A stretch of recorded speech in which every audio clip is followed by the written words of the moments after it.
Now, the International Monetary Fund has approved a 3-year, $12 billion dollar loan for Egypt. Egypt will first receive $2.75 billion, while the rest is subject to its economic performance and further reforms.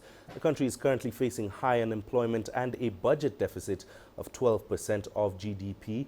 Tourism, which is Egypt's leading source of income, has declined sharply over the past 5 years.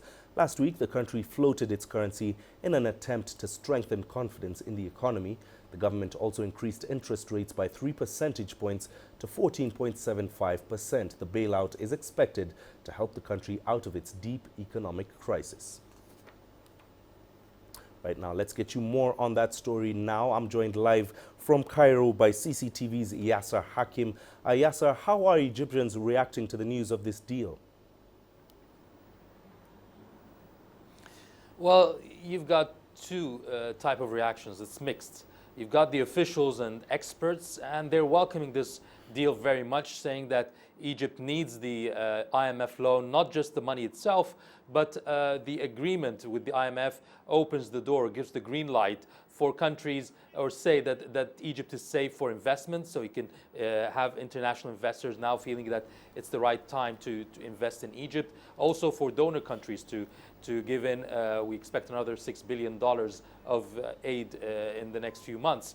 But for the citizens, it's not that good, because they know that the IMF deal is linked to tough austerity measures that have been taking place, like you just said, the floating of the pound and the lifting of subsidies. And this has caused inflationary prices in the country, and the one who pays the price is the middle or small income earners. And they are not so favorable with the IMF.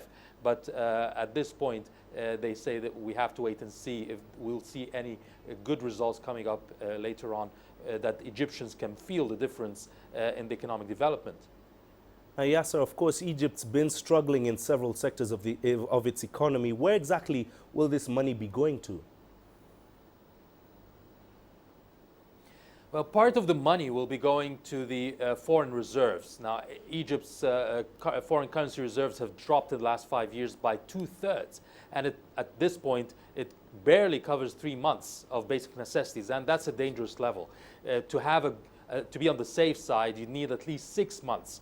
So part of the money will be deposited in the central bank, but another will go into balancing the budget. The deficit has been mushrooming. The country needs money to invest in infrastructure, to invest in services, and also to improve the climate here and the investment for Egyptians. So I think part of it will go into the central bank, and another will go into the budget to balance the deficit there.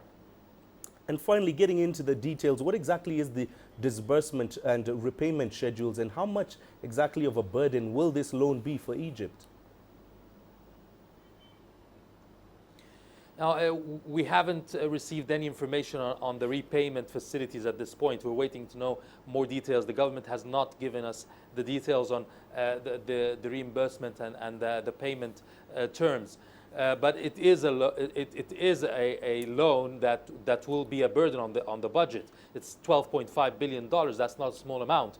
And it means that Egypt should continue on its reform plans in order to be able to bring in the necessary revenue to be able to repay the loan, as well as to be able to repay the debt for other countries as well. The debt is mounting for international donors, and also to balance the budget. And that will need that the tourism will go back to the pre-2010 levels of at least $15 billion revenue. At this point, it's not exceeding $5 billion by maximum. It needs to at least reach 15 to 20 billion. Egypt needs foreign investments of about $10 billion per year, and if we take the last 2 years, we're talking $2-3 billion dollars per year. So it needs to improve very much on that, and also to reduce expenditure. This is very important that the government continues on its plans to gradually lift subsidies on energy, and the wages also to be reduced, and expenditure as a whole to be able to balance the budget and reduce the deficit. Yasser, thank you very much for joining us on Africa Live Business. CCTV's Yasser Hakim there joining us from Cairo, Egypt.